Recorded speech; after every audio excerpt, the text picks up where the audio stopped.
So yes, everybody, welcome to Neeraj Mudgal Law Classes, best and exclusive for CA Final Law and CMA Final Law और आज हम director के बारे में discuss करेंगे. This is the first lecture of the director और उसका एक पार्ट यूट्यूब पर भी मैं अपलोड करूंगा. बाकी आप लोग इसको देखें और हमारा एक बैच लाइव बैच भी स्टार्ट होने वाला है आपके 5 जनवरी 2021 से. वेलकम 2021 ईयर और उसका टाइमिंग, उसका फीस, वो सब मैं आपको प्रोवाइड कराऊंगा. आपको मेरा कॉन्टैक्ट नंबर भी आपको लिंक में मिल जाएगा नीचे और आप वहां से मुझे कांटेक्ट कर सकते हैं. तो लाइव बैच आप ज्वाइन कर सकते हैं और you can take the benefit of that. तो अगर आप 2021 मई, जून या नवंबर दिसंबर के लिए तैयारी कर रहे हैं तो सभी सीएमए और सीए के फाइनल के लॉ के जो स्टूडेंट्स हैं उन्हें ये क्लास ज़रूर लेनी चाहिए. और मैं श्योर करता हूँ आपको कि आप जरूर सक्सेसफुल होंगे. तो let us start with this without wasting any time. आज का मेरा ऑब्जेक्ट है, we will discuss about the definition of director. आज हम डायरेक्टर की डेफिनेशन के बारे में पढ़ेंगे, कुछ टाइप्स ऑफ डायरेक्टर्स के बारे में पढ़ेंगे और लास्ट में जाते जाते नंबर ऑफ डायरेक्टर के बारे में हम डिस्कस करेंगे little bit. Right, so let us straight away discuss about the meaning of director. तो डायरेक्टर कौन होता है, that is very important aspect. And हमारे पास एक डेफिनेशन भी है इसकी. तो so far as the companies act is concerned, companies act 2013 हमारे सिलेबस में है और उसके सेक्शन 2 क्लॉज 34 में आप सेक्शन 2 क्लॉज 34 में आपको डायरेक्टर की डेफिनेशन दी गई है.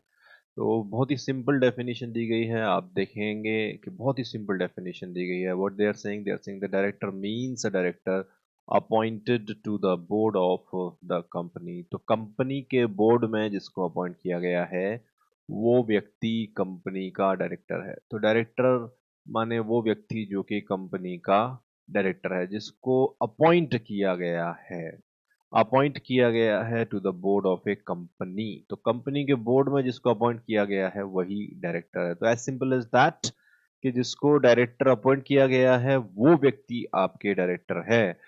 अब सवाल ये उठता है कि कोई भी व्यक्ति वही होगा जो कि जिसको कि अपॉइंट किया जाएगा. तो if I say that you are a director because you are appointed as a director, if you are a doctor because you are appointed as a doctor, you are a prime minister because you are appointed as a prime minister. So in that fashion it is very simple, but इसका legal मतलब क्या है, why they have said this like this. तो ऐसे कौन लोग हैं जिनको कि अपॉइंट नहीं किया जाता बट फिर भी वो डायरेक्टर हैं. There is a query that जो अपॉइंट किए गए हैं बोर्ड में वो डायरेक्टर हैं. तो डायरेक्टर माने वो जिसको कि बोर्ड में, कंपनी के बोर्ड ऑफ डायरेक्टर में अपॉइंट किया गया है. तो ऐसे भी लोग होंगे जो कि आपके अपॉइंट नहीं किए जाते बट क्या वो डायरेक्टर हैं. तो is that a possibility over there, क्या ऐसा हो सकता है कि उनको अपॉइंट नहीं किया गया बट फिर भी they are the director of the company. तो इसका जवाब जो है वो बैकग्राउंड में है. दैट मीन्स कंपनीज एक्ट 2013 की जो बैकग्राउंड है उसके अंदर इसका जवाब है. तो अगर हम देखें आपके डेफिनेशन में एक बार और जो मैं आपको समझा रहा हूँ, that is they are saying that appointed to the board. So जिसको डायरेक्टर अपॉइंट किया गया है, बोर्ड में अपॉइंट किया गया है, उसको हम डायरेक्टर कहेंगे. Director means a director appointed to the board of a company. Okay, तो अब बात यह है कि क्या पॉसिबिलिटी है कि आपको अपॉइंट नहीं किया जाएगा बट फिर भी आप डायरेक्टर हो, क्या ऐसी पॉसिबिलिटी है?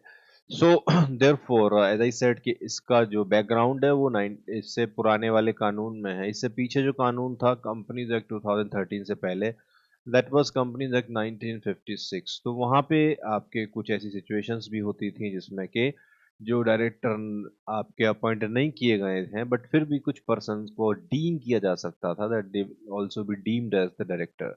तो अभी at present they are saying no, only the director who are appointed to the board they shall be the director. उसका मतलब वही है, डायरेक्टर माने वही है, डायरेक्टर मीन्स वही है. डायरेक्टर सिर्फ और सिर्फ वही होगा जिसको कि अपॉइंट किया जाएगा. किसी भी तरीके से अपॉइंट किया जाए, तरीके बहुत सारे हैं अपॉइंटमेंट करने के. What are the methods of appointment, procedures for appointment, वो हम सब इसमें पढ़ेंगे. लेकिन सबसे इंपॉर्टेंट चीज़ यही है कि अभी फिलहाल डायरेक्टर वही होगा जिसको अपॉइंट किया जाएगा। अगर किसी को प्रॉपर जो लीगल तरीका है कंपनी एक्ट के अंदर उससे अपॉइंट नहीं किया गया है, if you are not properly appointed, if you are not appointed at all, then you are not a director. Okay, अब बात यह है कि हाँ, डायरेक्टर के बारे में एक सेक्शन 149 है, उसमें बड़ी इंपॉर्टेंट बात बताई गई है that only individual shall be are director. केवल इंडिविजुअल जो है वही आपके जो है डायरेक्टर होगा। That means only natural person can become a director. A company can not become a director of another company. LLP can not become a director of another company. So corporate bodies दूसरी corporate body में director नहीं बन सकती। Director shall be a natural person. Okay, only individual shall be the director. Apart from that हमारे पास एक section 2 clause 59 भी है जो कि ऑफिसर की डेफिनेशन देता है, which gives the definition of the officer. And the term officer is very very lengthy. Out of that one thing which is related to director, I have put this line over here. Officer includes the director. Other things are also there. Well, when we will discuss the officer and default, then we will discuss in detail the definition of the officer. तो जब हम officer in default पढ़ेंगे तो हम officer की definition detail में पढ़ेंगे। But officer की डेफिनेशन में एक जगह डायरेक्टर भी लिखा हुआ है। So the term officer includes the director. तो whether director is a employee of the company और not an employee of the company, तो कई बार ये क्वेश्चन अराइज होता है माइंड में, बच्चे पूछते हैं इस बात को। बट कंपनी दैट एम्प्लॉइज के बारे में डायरेक्टर का as a status of the employee, whether he is an employee और नॉट, उसके बारे में कंपनीज एक्ट बात नहीं करता है। Rather companies act says that officer includes a director. So basically director एक ऑफिसर है कंपनी का, may be an employee of the company, may not be an employee of the company, but he is an officer of the company and who will be responsible for the duties which are cast upon him as an officer in default. Because we have a term of officer in default, and whenever company commits a default, जब भी company कोई default commit करती है, तो we have to find a person who is punishable for such offense, and that person is called as officer in default. So who is officer? And that person will be officer and default if the company commits a default. तो इसलिए whether he is an employee और not, that does not matter, उससे कोई फर्क नहीं पड़ता है। कानून की निगाह में वो एक जिम्मेदार व्यक्ति है, उसको हम ऑफिसर कह रहे हैं। Apart from that, what is the relationship of the director with the company? अब क्योंकि हम सब जानते हैं that company is a separate legal entity। अब कंपनी क्योंकि separate legal entity है, तो separate legal entity है एंड आर्टिफिशियल एंटिटी है, इट्स एन आर्टिफिशियल पर्सन। तो जितने वर्क्स हैं वो सारे के सारे कोई भी नॉन लिविंग पर्सन तो नहीं कर सकता है। हम उसके नाम में कर सकते हैं, कानून से उसको मान्यता मिल सकती है, but at least we need some natural person. So that natural person will definitely be a person who will manage the company, and the person who manages the company is called as a director। तो उसको हम यहाँ पे director कहते हैं। The company needs the company needs agency, उसको एक natural agency चाहिए, and that natural agency, okay, and that natural agency will work for it. तो बेसिकली जो कंपनी है वो नेचुरल पर्सन की तरह तो वर्क नहीं कर सकती है। यस, वो लीगल पर्सन की तरह जरूर वर्क कर सकती है। The company can not work as a natural person. Yes, it can work as a definitely as a legal person। तो नेचुरल पर्सन तो चाहिए उसको, और वो नेचुरल पर्सन कौन होगा? तो वही आपके डायरेक्टर है। Now what are the what is the position? अब पोजीशन की बात करेंगे। देखिए, जो डायरेक्टर है कंपनी का वो नेचुरल पर्सन है, कंपनी एक लीगल पर्सन है। तो प्रैक्टिकली जो भी कंपनी के बिहाफ पे काम होना है, that has to be done and that has to be decided by none other than the director. तो जो इंडिविजुअल कंपनी में डायरेक्टर की पोजीशन में है वो आपके सारे डिसीजन लेने वाला है। तो अकॉर्डिंगली हम ये कह सकते हैं that director has to be very faithful, director has to be reliable, director has to be trustworthy, director has to take all the decisions which are for the benefit of the company, and that is why their relationship is defined as the relationship of nature of fiduciary। तो उन director की जो company के साथ relationship है वो fiduciary है in nature, we call it as fiduciary, fiduciary है। एक तो कंपनी आपकी जो है एक आर्टिफिशियल लीगल एंटिटी है, नेचुरल पर्सन उसको चाहिए, तो should he be a trustworthy person. तो जैसे एक ट्रस्ट में ट्रस्ट के लिए ट्रस्टी वर्क करता है, वैसे ही जिम्मेदारी कंपनी के अंदर डायरेक्टर की है। He must take all the decisions which are for the benefit of the company. उसको वो सारे डिसीजन लेने होंगे जो कि कंपनी के फायदे के लिए होते हैं। Apart from that, what is the relationship of the contractual relationship that will be of agent? That means director company का क्या होगा? डायरेक्टर आपकी कंपनी का एजेंट है, प्रिंसिपल तो कंपनी है, and what ever work is done on by the directors, that is for the company, on behalf of the company, and he is the agent, the company is the principal. So अगर हम agency law के point of view से देखें तो director is the agent, और वो जो भी वर्क करेगा वो कंपनी के लिए ही करेगा। ओके, आपने फाउंडेशन में या आपके इंटरमीडिएट में डॉक्ट्रिन ऑफ अल्ट्रा वायर्स का रेफरेंस पढ़ा होगा, विच सेज दैट जो डायरेक्टर है उनकी एक अथॉरिटी डिफाइंड है, उनको अपनी अथॉरिटी के दायरे में रहकर ही काम करना है, and so long as they work within the embed within the limitation of their authority, okay, their powers, their duties limit में रह के करते हैं, they will not be responsible for that, the company will be responsible for that। और अगर कोई liability arise होती है तो उसके लिए company will be responsible, and तब फिर हम कहेंगे company is a separate legal entity। तो इसलिए the relationship between the company and the director is very important। The director acts like a trustee for the company, for the benefit of the company, but at the same time he is working for the company। Company is the principal and the director is the agent। So many things we have read now। number one, director कौन होगा? जिसको appoint किया जाएगा board में। Appointment is the prerequisite to be a director। if you're not appointed in the company, you cannot be a director in the company। तो आपको board में appoint होना जरूरी है, तभी आपको डायरेक्टर हम मानेंगे। आपका इंडिविजुअल होना जरूरी है, और लीगल पोजीशन की अगर हम बात करें तो आप कंपनी के ऑफिसर हैं, और आप कंपनी के एजेंट हैं, आप कंपनी के ट्रस्टी हैं। Okay, you have to work like a trustee.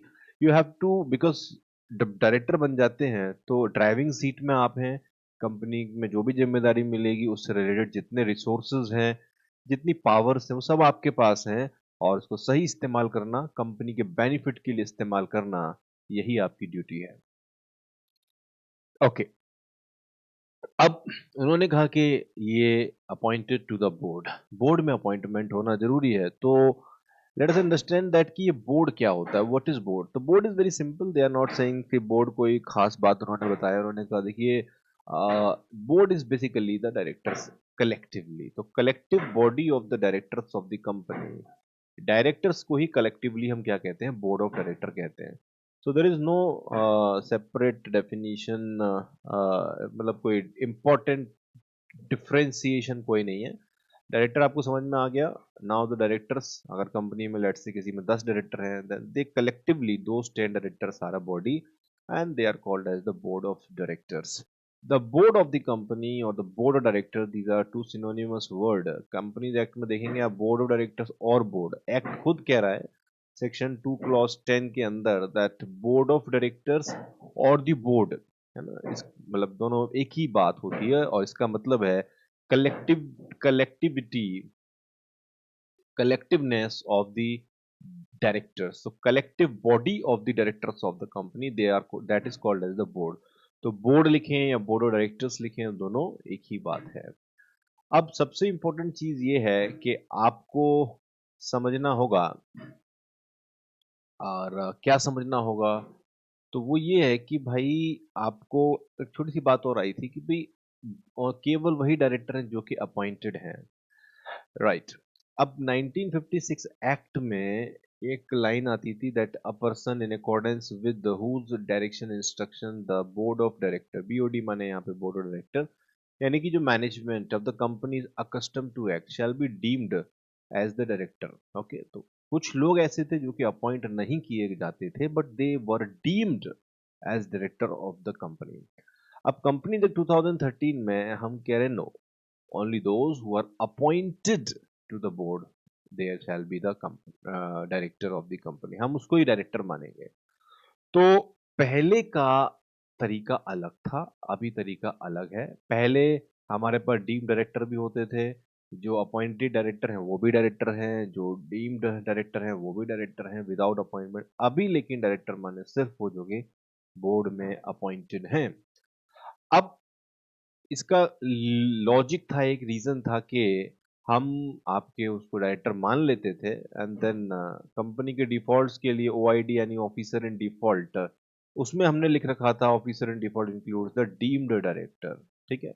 And then deemed director है हो गया, तो फिर जो ऑफिसर इन डिफॉल्ट हो गया, तो जो भी आपके सेक्शंस में कंट्रावेंशन कंपनी करती थी उसके लिए फिर वो पनिशेबल होता था. तो ऐसे लोग जो कि कंपनी में आपके नहीं हैं, है ना, कंपनी में डायरेक्टर नहीं ऑन पेपर, बट वो डीआई यानी डायरेक्शन इंस्ट्रक्शन दे के कंपनी की मैनेजमेंट को डायरेक्शन इंस्ट्रक्शन बाहर से दे रहे हैं और कंपनी को चला रहे हैं, उनको भी डायरेक्टर मान लेते थे. तो ऐसी सिचुएशन में आपके उनको पनिशमेंट के दायरे में लाने के लिए डायरेक्टर मानना, और फिर ऑफिसर इन डिफॉल्ट की डेफिनेशन कहती थी कि officer in default includes the deemed director. तो ये एक प्रक्रिया थी पहले. अब कंपनी एक्ट 2013 क्या में व्यवस्था दूसरी की गई, उसमें कहा गया कि जो डायरेक्टर आपके पहले से जो डायरेक्टर आपके अपॉइंटेड है वही डायरेक्टर होंगे, और जिसको हम पहले डायरेक्टर डीम कर रहे थे और फिर deem director officer in default कर रहे थे, अब सीधा उसको ऑफिसर इन डिफॉल्ट हम करेंगे. देखिए कैसे. Officer in default means a person in accordance with whose direction, instruction, advice the board of director of the company is accustomed to act. तो पहले आपके 56 एक्ट में क्या व्यवस्था थी कि जो व्यक्ति आपके डायरेक्शन इंस्ट्रक्शन कंपनी की मैनेजमेंट को दे रहा है और मैनेजमेंट उसकी डायरेक्शन इंस्ट्रक्शन को मानने के लिए बाउंड है, अकस्टम टू एक्ट है, माने मानती है, मानना ही पड़ता है उसको. यानी कि वो बाहर से बैठ के कंपनी की मैनेजमेंट को जो डायरेक्शन दे रहा है और उसको अकॉर्डिंग मैनेजमेंट काम करती है और वो बेसिकली कंपनी को चला रहा है अकॉर्डिंगली, उसको हम डायरेक्टर मानते थे. और deem director was officer in default. Ultimately ऐसा पर्सन होता था ऑफिसर इन डिफॉल्ट. तो अभी हम डायरेक्ट उसको कह रहे हैं officer in default means a person in accordance with whose direction, instruction, advice. Okay, हमने एक शब्द और ऐड किया यहाँ पे, advice. The board of director of the company is accustom to it, and that person shall be deemed as the that person shall be the officer in default. तो ऐसे लोग जो कि कंपनी में अंदर नहीं है, बाहर से डायरेक्शन इंस्ट्रक्शन देकर कंपनी को चला रहे हैं, दे will B officer in default directly. So therefore अब आप लिंक कर पा रहे होंगे. सो दैट अपॉइंटेड का मतलब क्या है, दैट आपके पहले दो व्यवस्थाएं थी, एक जो अपॉइंट किए गए हैं वो, और जो अपॉइंटमेंट के बिना ही कंपनी को चला रहे हैं वो, they use to be you know deemed as director. उनको माना जाता था कि वो डायरेक्टर हैं. तो वो व्यवस्था खत्म हो गई अभी. ये मैंने आपको जो समझाया 1956 एक्ट यानी companies act 1956, which actually was in force till 2013 act came in force, and after 2013 act came, the 1956 act was phased out over a period of time till date. Okay, so 2013 act एक साथ एक दिन apply नहीं हुआ. कुछ provision 2013 में आए, कुछ 14 में आए, कुछ 15 में आए, कुछ 16 में आए, कुछ अभी भी आ रहे हैं. And that is why phased manner में जैसे जैसे 2013 एक्ट आता गया 56 एक्ट खत्म होता चला गया. अब बात यह है कि आपके जो व्यवस्था पहले थी डीम डायरेक्टर की वो अब खत्म है. अब कोई हमारे पास डीम डायरेक्टर कॉन्सेप्ट नहीं है. तो coming back over here on this line, director माने अगर डेफिनेशन पार्ट की बात की जाए, वैसे डायरेक्टर्स की बहुत सारी मैंने बातें आपको बताई. ट्रस्टी होता है, एजेंट होता है यानी उसकी फिड्यूसरी रिलेशनशिप है, वो कंपनी का ऑफिसर है. ओके, सो मेनी थिंग्स, वो इंडिविजुअली होगा, इतनी सारी बातें बताई. लेकिन सबसे इंपॉर्टेंट है the word appointment. Are you appointed as a director to the board? If yes, you are director as per section 2 clause 34. So who is a director? Director means a person who is appointed as such in the board of the company. Can a corporate be a director? No, only individual shall be the director. Okay, now let's quickly go through this type of director. How many types of directors you will see in the companies act? So many types of directors are there. Some of them I have made in this circular diagram. Types of director आप समझ सकते हैं यहाँ पर that कितने प्रकार के directors हैं. So let us go through this circular diagram of type of directors. If you look at this, आप अगर इसको देखेंगे तो देखिए we have so many of them over here. Okay, let us start with the first one, the additional director. Additional director, the alternate director. Okay, the alternate director, the director in casual vacancy, the managing director, the whole-time director, the part-time director, the rotational director, non-rotational director, executive director, non-executive director, nominee director, woman director, small shareholders director, resident director, independent director. So many types of directors are there. Okay, so what are the types of directors over here that we will have to understand? And for that matter, मैं एक छोटी सी बात बताता हूँ आपको that appointment of the director is very important. Who appoints the director, यानी कि director का अपॉइंटमेंट कौन कर रहा है, ये बहुत ही इंपॉर्टेंट बात है. Who appoints the director. तो इन जनरल कंपनी को आपके जो डिसीजंस लेने होते हैं या तो कंपनी में शेयर होल्डर लेते हैं. So that means decision of appointing a director that will be decided by the that will be taken that decision will be taken by the shareholders in the general meeting, or the decision of appointing a director may be taken by the board of directors in the board meeting in some cases. So that means directors will either be appointed by the shareholders in the general meeting or by the board of director in the board meeting. तो कहाँ appointment होगा, या तो share holder करेंगे या फिर board of director करेंगे. Okay, so normally आपको पढ़ने को मिलेगा डिटेल में दैट डायरेक्टर का अपॉइंटमेंट शेयर होल्डर्स करते हैं. ओके, एंड कभी कभी बोर्ड ऑफ डायरेक्टर को भी अपॉइंटमेंट करना पड़ता है. तो उसी उसी के पर्सपेक्टिव में ही बहुत सारे डायरेक्टर्स हैं, और कुछ आपके ऐसे डायरेक्टर हैं जो कि बिजनेस के पॉइंट ऑफ व्यू से ज़्यादा रिस्पॉन्सिबिलिटी रखते हैं.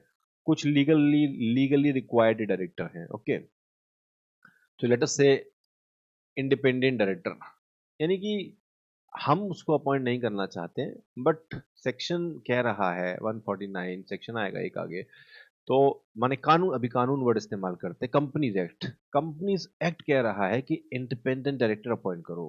अब कौन सी कंपनी में इंडिपेंडेंट डायरेक्टर अपॉइंट करना है, कितने इंडिपेंडेंट डायरेक्टर अपॉइंट करने, सारी कहानी आपको पढ़ने को मिलेगी.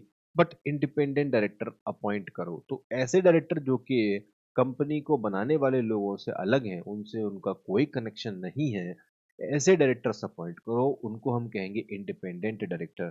अब कब माना जाएगा वो इंडिपेंडेंट हैं, तो उसके लिए हमारे पास प्रिस्क्राइब्ड क्राइटेरिया ऑफ इंडिपेंडेंस दिए गए हैं, यानी criteria of independence which if the candidate satisfies he will be treated as independent, and if appointed then he will be the independent director of the company.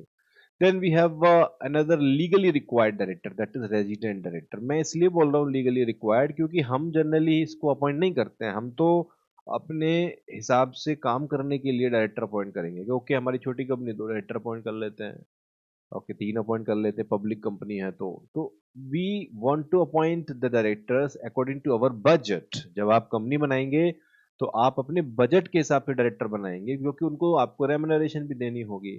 But law आपको एक एक particular point of time पर कहता है कि कुछ directors आपको appoint करने पड़ेंगे, जैसे कि अभी इंडिपेंडेंट डायरेक्टर की मैंने बात की. Another is resident director, which means that कोई ऐसा पर्सन आपकी कंपनी में डायरेक्टर होना चाहिए जो कि रेजिडेंट हो, इंडिया में रहता हो. अब क्या मतलब होगा रेजिडेंसी का, वो भी आपको सीखने को मिलेगा. And how many number of days it will reside in India, then the director will be treated as a resident director. But हर कंपनी को एक रेजिडेंट डायरेक्टर अपॉइंट करना जरूरी है. इंडिपेंडेंट डायरेक्टर कुछ कंपनीज में अपॉइंट करना पड़ता है, कहाँ करना पड़ता है वो सीखने का विषय है, डिटेल में पढ़ेंगे हम आगे. देन लिस्टेड कंपनी में वो कहते हैं कि जो छोटे शेयर होल्डर है, स्मॉल शेयर होल्डर का डायरेक्टर भी अपॉइंट करिए. अब स्मॉल शेयर होल्डर का डायरेक्टर यानी कि हम नहीं अपॉइंट करना चाहते, no company wants to appoint that, but then law makes a provision that yes you have to appoint. आप अपॉइंट कर सकते हैं, आप करिए स्मॉल शेयर होल्डर डायरेक्टर. तो करना पड़ता है, कैसे करना पड़ता है, कैसे अपॉइंट होता है हम सीखेंगे. Then they come with the women director. कुछ कंपनीज में आपको महिला डायरेक्टर भी अपॉइंट करना कंपलसरी होगा. ओके, तो ये जो डायरेक्टर्स आपने अभी देखे, दीज आर सो मैनी जो कि हम नहीं अपॉइंट करते, चाहे वो इंडिपेंडेंट डायरेक्टर हो या रेजिडेंट डायरेक्टर हो या फिर स्मॉल शेयर होल्डर डायरेक्टर हो या फिर वुमेन डायरेक्टर हो, हम नहीं करना चाहते इसको अपॉइंट.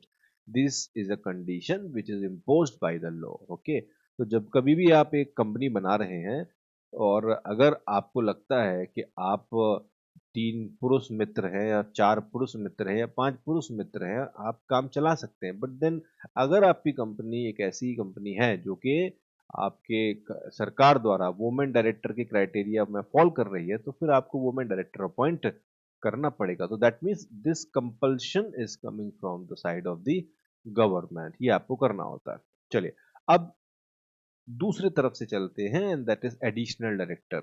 एडिशनल डायरेक्टर देखिए, नॉर्मल जो डायरेक्टर अपॉइंटेड रहते हैं they are appointed by the shareholders. अगर कभी आपको ऐसा हो कि डायरेक्टर की ज़्यादा ज़रूरत है, कुछ ज़्यादा लोगों से आपको काम करवाने की ज़रूरत है, और ऐसी सिचुएशन में अगर आपके पास शेयर होल्डर से अप्रूवल या शेयर होल्डर से अप्रूवल लेकर अपॉइंटमेंट कराने का टाइम नहीं है, शेयर होल्डर की मीटिंग बुलाना फीजिबल नहीं है, तो फिर बोर्ड ऑफ डायरेक्टर कुछ डायरेक्टर्स का अपॉइंटमेंट करेगा।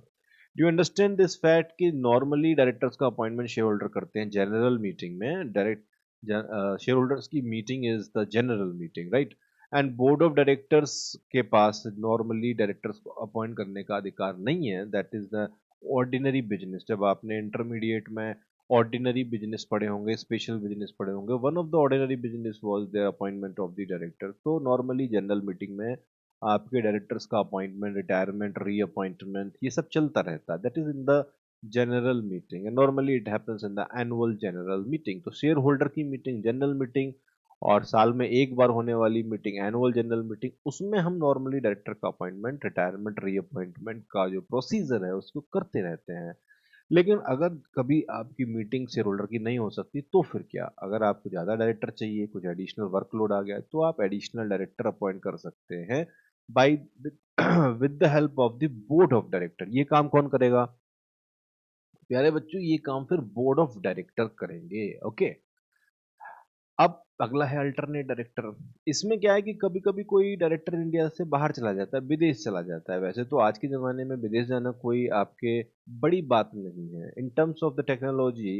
अगर आप अभी देखें, अभी कहीं भी आप बैठे हो, हम वर्क फ्रॉम होम ही कर रहे हैं। सो ये जो आपके कह सकते हैं कि प्रासंगिकता है, रेलिवेंस है इस टाइप के प्रोविज़न का, वो कहीं न कहीं अब ख़त्म होता जा रहा है करंट सिचुएशन में। बट देन कोरोना से पहले अगर हम देखें तो ये एक बड़ा ही रेलिवेंट प्रोविज़न लगता था कि, लेकिन प्रोविज़न अभी भी है, ख़त्म नहीं हुआ है। और प्रोविज़न ये कहता है कि कोई भी डायरेक्टर इंडिया से बाहर चला जाता है, तो उसकी एब्सेंस में इंडिया में कौन काम करेगा? तो जिस अगर आपको लगता है कि काम अफ़ेक्ट होगा, तो आप फिर बोर्ड ऑफ डायरेक्टर के थ्रू एक उसका अल्टरनेट अपॉइंट कर सकते हैं, जब तक वो वापस नहीं आ जाता। कब कब तक, कितने दिन के लिए बाहर जाने पर अपॉइंट कर पाएँगे, वो कब तक काम करेगा, ये सारी बातें हम अल्टरनेट डायरेक्टर में पढ़ेंगे। बट ख़ास बात है, these 2 director, additional and alternate director, इनका अपॉइंटमेंट कंपनी का बोर्ड ऑफ डायरेक्टर खुद करता है। उसके बाद आएँगे कैजुअल वैकेंसी पर। कैजुअल वैकेंसी में आपको सीखने को मिलेगा कि आपकी वैकेंसी हो गई, माने हमने अपॉइंट किया बट वो जगह खाली हो गई और समय से पहले खाली हो गई, तो हम इसको कैजुअल वैकेंसी डायरेक्टर कहते हैं। और कैसे फिल की जाए कैजुअल वैकेंसी, ये हम सीखेंगे। तो जो भी वैकेंसी फिल करने के लिए डायरेक्टर अपॉइंट किया जाएगा, that person will be called as a director in casual vacancy. Okay, now let's talk about the managing director. एक ऐसा डायरेक्टर जो कि, या एक ऐसा पर्सन जो कि कंपनी का डायरेक्टर है और उसको कंपनी के बिजनेस को मैनेज करने का अफेयर दिया गया, जिम्मेदारी दी गई है, बिजनेस को मैनेज करने की जिम्मेदारी दी गई है। जब हम कहते हैं कि आपको मार्केटिंग डिपार्टमेंट की जिम्मेदारी दी गई है, तो आप डायरेक्टर मार्केटिंग है, but you are not a managing director. But जब हम कहते हैं दैट आपको बिजनेस मैनेज करने की जिम्मेदारी दी गई है, तो हम कहते हैं you are a managing director. आपको डिफरेंस समझ में आएगा कि जैसे कि मैं कह रहा हूँ कि आपको बिजनेस मैनेज करने की पावर है, अब मैं कह रहा हूँ आपको ऑफिस की जिम्मेदारी दी जा रही है, मैं कह रहा हूँ आपको घर चलाने की जिम्मेदारी दी जा रही है। ओके, और मैं कह रहा हूँ कि एक व्यक्ति को घर की सफाई की जिम्मेदारी दी गई है, एक व्यक्ति को पूरे घर की जिम्मेदारी दी गई है। तो ऐसे ही बिजनेस में आपको पूरे बिजनेस की जिम्मेदारी दी गई है, या फिर आपको बिजनेस के एक फंक्शन की जिम्मेदारी दी गई। ज्यादातर डायरेक्टर्स को फंक्शन की जिम्मेदारी दी जाती है। They are functional directors, production director, marketing director, sales director, legal and secretarial director. तो फंक्शन के अकॉर्डिंग आपको डायरेक्टर बनाया जाता है। बट देन ये सारे फंक्शन मिलकर क्या करना चाहते हैं, जो बिजनेस एक्टिविटी है उसी को कंट्रीब्यूट करते हैं ना, यानी कुछ बनाना है, फिर उसकी ब्रांडिंग है, फिर उसकी मार्केटिंग है, फिर उसकी सेल्स है, फिर आफ्टर सेल सर्विसेज हैं, डिस्प्यूट्स में आपके लीगल एंड लीगल मैटर्स हैं, कॉर्पोरेट प्रोसीजर के लिए सेक्रेटेरियल मैटर्स हैं। Put together this activity is aimed at carrying out the business of the company. So the director who is having the responsibility to manage the business of the company is called as the managing director. अब ये एक general मैंने आज पहला आपके जो है lecture है उसमें समझाया आपको, बाकी डेफिनेशन हमारे पास उसमें डिटेल में पढ़ेंगे। तो ऐसा डायरेक्टर जो बिजनेस मैनेज करता है वो मैनेजिंग डायरेक्टर है, और जो part of the function of the whole business, यानी कि उसका एक पार्ट है कोई, चाहे वो प्रोडक्शन है, चाहे सेल्स है, चाहे मार्केटिंग है, चाहे लीगल है, उसको अगर मैनेज करता है तो फंक्शनल डायरेक्टर है, राइट। एक पर्टिकुलर फंक्शन आपकी जिम्मेदारी दी जाएगी और आप डायरेक्टर बनेंगे उस पर्टिकुलर डिपार्टमेंट के। Then we have a whole time director. Time के पॉइंट ऑफ व्यू से we have to classification. All directors can be classified in these two. So basically this is a classification rather than type of director, that all director can be classified in two, that whole time director or part time director. The one who is devoting the part time to the company is a part time director, the one who is devoting the full time to the company is the whole time director. But whole time director की definition में एक special बात भी बताई गई है, हम उसको ही पढ़ेंगे। बट फिलहाल अभी होल टाइम, यानी होल टाइम पूरा टाइम कंपनी को दे रहा है, डायरेक्टर तो हैं, but are you working full time in the company, you are a whole time director. Are you working, sorry, are you working part time in the company, you are a part time director. Then we have another classification on the basis of rotation. Rotational director and non-rotational director. There is a procedure of appointment in the public company. Public company में directors के appointment के एक procedure दिए गए, special procedures. One of the special procedure is the appointment of the directors who will retire by rotation. Their retirement will happen by rotation. तो कुछ directors ऐसे होंगे और जो कि public company में ही होंगे जिनका retirement rotation से होगा। जिनका रिटायरमेंट रोटेशन से होगा, they will be called as the rotational director, others will be called as the non-rotational directors. यानी कि all the directors in that company can be divided into two parts. One is director who are liable to retire by rotation and others who are not. So rotational director and non-rotational director.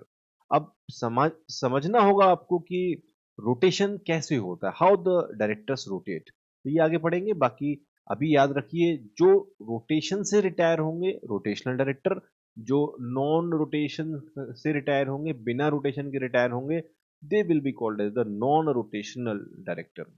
एक और important बात मैंने अभी बातों बातों बताई थी, this method is only for public company. तो केवल पब्लिक कंपनी में हम बात करेंगे rotational director and non rotational director. Then we will talk about the executive director and non executive director. सभी डायरेक्टर्स जो कि आपके होल टाइम डायरेक्टर हैं, as per the definition given in section 2 clause 94, whole time director की जो definition है section 2 clause 94 में दी गई है, they are called as the executive directors, others are called as the non executive directors. तो मोर और less हम कह सकते हैं कि जो होल टाइम डायरेक्टर हैं दे आर एग्जीक्यूटिव डायरेक्टर्स, और जो होल टाइम डायरेक्टर नहीं है यानी जो पार्ट टाइम डायरेक्टर्स हैं they are the non executive directors. बाकी डिटेल में प्रोविजन आएगा तो तब पढ़ेंगे। यानी कि ये क्लासिफिकेशन हो गए, whole time director, part time director, rotational director, non rotational director, executive director, non executive director. Then we have nominee director. What is the role of the nominee director? वो एक important है। वो किसी का nominee है। किसका nominee है? तो जनरली बैंक्स, फाइनेंशियल इंस्टीट्यूशन जिनसे हम पैसे लेते हैं, उनके पैसों का मॉनिटरिंग होना एक बहुत ही ज़रूरी फंक्शन है। यानी कि पैसे तो आ गए, but whether they are being used for the for the purpose for which the loan was taken, for which this financial facility was taken or not, diversion तो नहीं हो रहा है फंड्स का। तो ऐसी सिचुएशन में बैंक, फाइनेंशियल इंस्टीट्यूशन अपना एक रिप्रेजेंटेटिव अपॉइंट करते हैं in the board, in the management of the company, and that is called as the nominee director. अभी गवर्नमेंट कंपनीज के अंदर गवर्नमेंट भी अपना नॉमिनी अपॉइंट करती है, तो that but that person is also appointed, do remember. आप provision पढ़ेंगे, नॉमिनी डायरेक्टर का अपॉइंटमेंट बोर्ड ऑफ डायरेक्टर करता है। कैंडिडेट को नॉमिनेट, कौन सा कैंडिडेट अपॉइंट होना है उसका नॉमिनेशन जरूर अथॉरिटी करेगी, चाहे वो बैंक है, फाइनेंशियल इंस्टीट्यूशन है, या गवर्नमेंट कंपनी के केस में खुद गवर्नमेंट है। लेकिन उसका appointment has to be made by the board of director. Okay, तो इस प्रकार से ये सारे डायरेक्टर्स हैं जिसमें आपने देखा कुछ तो क्लासिफिकेशन है, कुछ ऐसे हैं जो कि लॉ कह रहा है कि आप अपॉइंट करो because you are a special class of company, और कुछ हम अपनी ज़रूरत के हिसाब से, जैसे वर्क बर्डन बढ़ा तो एडिशनल, बाहर चला गया कोई डायरेक्टर तो ऑल्टरनेट डायरेक्टर, जगह खाली होगी टाइम से पहले बिकॉज ऑफ रेजिग्नेशन और डेथ और other any other reason, then director in casual vacancy हम अपॉइंट करते हैं। Okay, so these are the various names of director जो कि आपके सामने आ सकते हैं। अब डायरेक्टर का अपॉइंटमेंट कौन करता है मैंने आपको समझा ही दिया, share holder and the board of director. चलिए, एक लास्ट पॉइंट आपकी जो है, या कह लीजिए कि एक असली में तो स्टार्टिंग पॉइंट होता है, यहाँ से हम स्टार्ट करते हैं legal provision regarding the directors. 149 पहला सेक्शन है जो कि आपको पढ़ना है, और वो है आपके नंबर ऑफ डायरेक्टर्स के बारे में बात करेगा, और अलग अलग बातें इसमें आएंगी, बट सबसे पहले हम जो पढ़ रहे हैं that is number of director, कितने डायरेक्टर आपको अपॉइंट करने होंगे। तो 149 के अंदर उन्होंने आपको बताया है how many types of companies are there in the companies act. There are three types of companies, yet there are three classification in which all companies can be divided. One is private company, another is public company, another is one person company. So they are saying for private company minimum director is two, private company में कम से कम दो director appoint करने होंगे, public company के लिए three, and one person company के लिए एक। तो अलग अलग टाइप की कंपनी के लिए अलग अलग मिनिमम रिक्वायरमेंट है। At any point of time number of director shall not go below this, कभी भी इससे नीचे नहीं आएगा। इसको हम स्टैट्यूटरी मिनिमम भी कहते हैं। Statutory minimum, companies act is a statute and this is the minimum requirement, इससे कम नहीं होगा। This has to be there from the very first day when the company is to be incorporated. And कभी कम हो जाता है तो फिर क्या होगा, उसके प्रोविजन भी हमारे पास है। आपको जो है इसको अगर नहीं कम करेंगे तो क्या रिपरकशंस आपको बियर करने पड़ सकते हैं, वो भी हमारे पास है। ओके, बट सबसे इंपॉर्टेंट चीज ये है कि अभी याद रखें मिनिमम भी है और मैक्सिमम भी है, लेकिन मैक्सिमम में एक बड़ी अच्छी बात है, सबके लिए कॉमन है। One person company, public company, private company, सबके लिए 15 की लिमिट आपको दी गई है। तो मिनिमम नंबर कितना हुआ, two directors, three directors, one director, two for private company, three for public company, and one for one person company. सभी कंपनीज के लिए मैक्सिमम का लिमिट 15 आपको दिया गया है। कुछ कंपनी में आपको छूट भी दी गई है, लाइक गवर्नमेंट कंपनी में 15 की रिक्वायरमेंट से आपको छूट दी गई है, नॉन प्रॉफिट कंपनी में 15 की रिक्वायरमेंट से आपको छूट दी गई है, यानी कि 15 से ज़्यादा डायरेक्टर भी अपॉइंट कर पाएंगे। ओके, लेकिन ऐसा ये तभी कर पाएंगे जब आपके इनको 15 से ज़्यादा डायरेक्टर अपॉइंट करने की परमिशन इनको मिलेगी, और वो भी आपके जो है नॉर्मल कंपनी से इनके लिए थोड़ी सी छूट है। क्या छूट है, पहले इसको एक लाइन यही भी पढ़ लेते हैं। नॉर्मल कंपनी 15 से ज़्यादा डायरेक्टर कैसे अपॉइंट करेगी, नॉर्मल कंपनी माने जिसको कोई एग्जामिशन नहीं है, तो उसके लिए उन्होंने कहा कि स्पेशल रिजोल्यूशन पास करना पड़ेगा। स्पेशल रिजोल्यूशन का मतलब होता है कि हमें शेयर होल्डर का 75% मेजोरिटी से अप्रूवल चाहिए। तो शेयर होल्डर अगर 75% मेजोरिटी से आपके अप्रूव कर दें कि ठीक है 15 से ज़्यादा डायरेक्टर अपॉइंट करने हैं, और कितने करने हैं वो भी उसमें बता दें, तो फिर हम कहेंगे दैट आपको परमिशन मिल चुकी है, 15 से ज़्यादा डायरेक्टर्स अपॉइंट कर सकते हैं। तो 15 तक तो सभी कंपनी कर सकती हैं, 15 से ज़्यादा करना है अपॉइंट डायरेक्टर, तो आप अपना नंबर, मैक्सिमम नंबर जो है 15 से ज़्यादा भी रख सकते हैं, by approval of the share holder in the general meeting by 75% majority, that is special resolution. लेकिन बिना स्पेशल रिजोल्यूशन के ही गवर्नमेंट कंपनी 15 से ज़्यादा डायरेक्टर अपॉइंट कर सकती है, नॉन प्रॉफिट कंपनी भी 15 से ज़्यादा डायरेक्टर अपॉइंट कर सकती हैं बिना स्पेशल रिजोल्यूशन के। बट ऐसा तभी हो पाएगा when they are regular in filing the financial statement and the annual return. Company act में there are two requirements. One is filing of the financial statement every year, हर साल financial statement आपको बनाने होते हैं, उनको आरओसी को file करना होता है। Another document is annual return. Okay, ये भी आपको फाइल करने पड़ते हैं। इनके बारे में आपने अकाउंट्स के चैप्टर में इंटरमीडिएट में पढ़ा होगा, जिन्होंने नहीं पढ़ा है उनके लिए रिवीजन के लिए बता देते हैं दैट फाइनेंशियल स्टेटमेंट की फाइलिंग आपको करनी पड़ती है, और एनुअल रिटर्न की आपको फाइलिंग करनी पड़ती है। फाइनेंशियल स्टेटमेंट यानी balance sheet, profit and loss account, cash flow statement.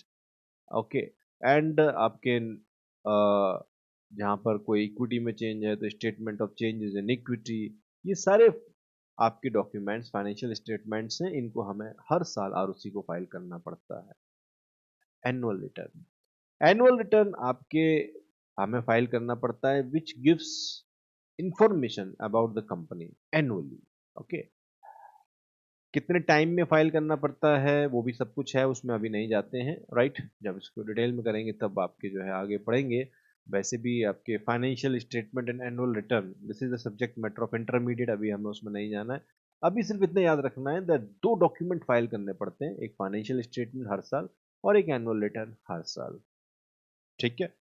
अगर गवर्नमेंट कंपनी इसमें कोई डिफॉल्ट नहीं करती है और उसकी फाइलिंग रेगुलर है, उसके एनुअल रिटर्न का फाइलिंग भी रेगुलर है, नो डिफॉल्ट, तो फिर उसको ये एग्जेम्पशन मिल जाएगी। ऐसे नॉन प्रॉफिट कंपनी को भी एग्जेम्पशन मिल जाएगी अगर इसमें कोई डिफॉल्ट नहीं है तो। ओके, तो आज के इस वीडियो के लिए इतना ही। आई होप आप सबको ये जो मैंने अभी आपको डायरेक्टर का मीनिंग और डायरेक्टर के नाम जो आपको पढ़ने को मिलेंगे और नंबर ऑफ डायरेक्टर सेक्शन 149 में क्या होता है वो मैंने आपको सिखाया, आप सबको ये समझ में आया होगा। और जाते जाते सेक्शन नंबर जो हमने अभी आज करे हैं that is 149 number of director की, इसमें हमने बात की है। सेक्शन 2 क्लॉज 10 में बोर्ड ऑफ डायरेक्टर हमने कर लिया, 2 क्लॉज 59 हमारा ऑफिसर की डेफिनेशन हो गई।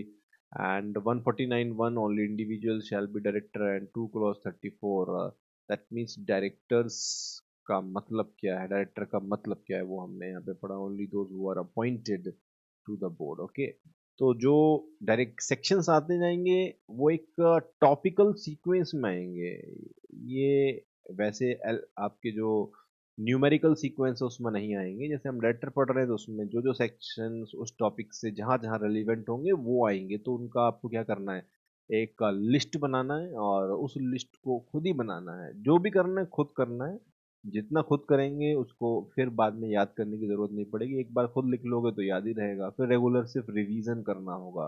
That's it. Section 2 clause 34 director की डेफिनेशन, 149 सबसेक्शन 1 इंडिविजुअल ही डायरेक्टर बन सकते हैं। डायरेक्टर ऑफिसर होता है सेक्शन 2 क्लास 59, डायरेक्टर्स को कलेक्टिवली हम बोर्ड ऑफ डायरेक्टर कहते हैं, that is section 2 clause 10।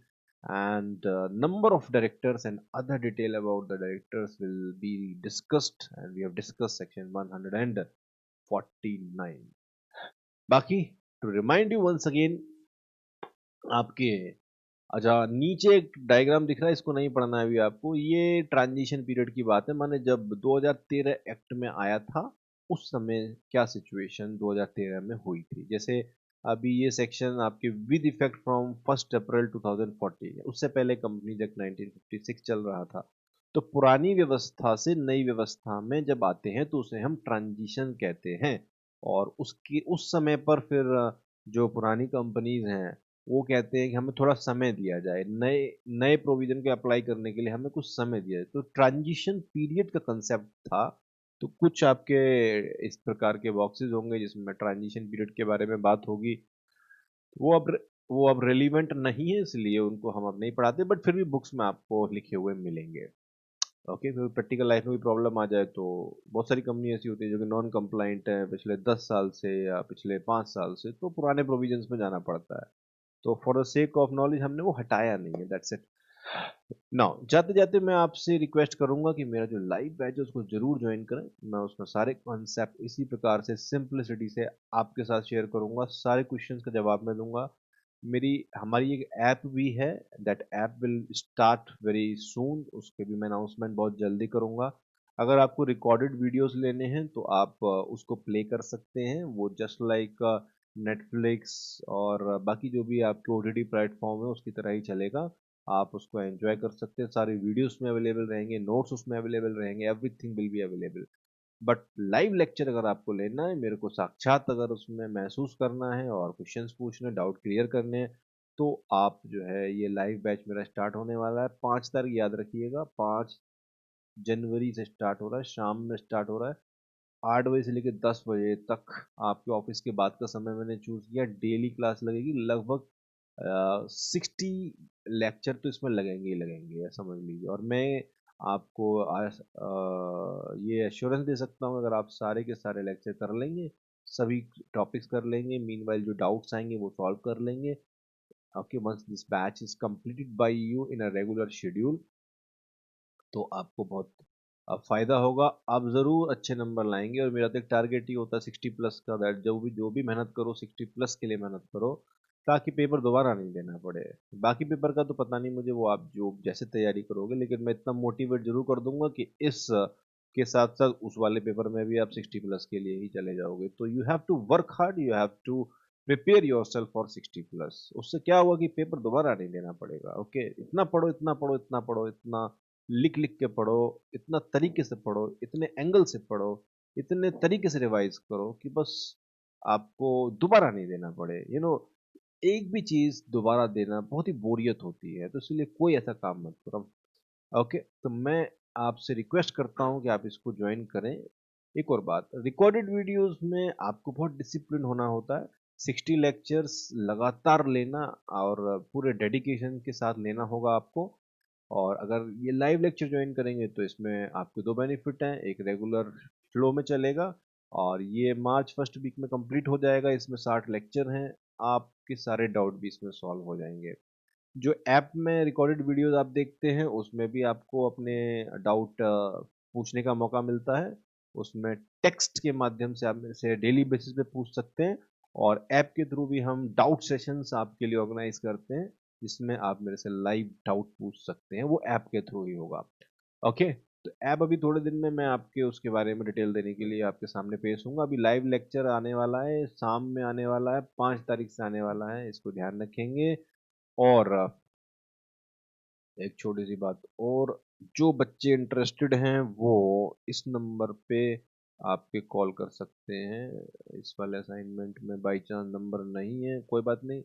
9910965137, this is our number. एक और नंबर है 9643330861। ओके, तो कृपया करके इस पर आप कांटेक्ट करें और अपने सपने को साकार करें। Thank you very much.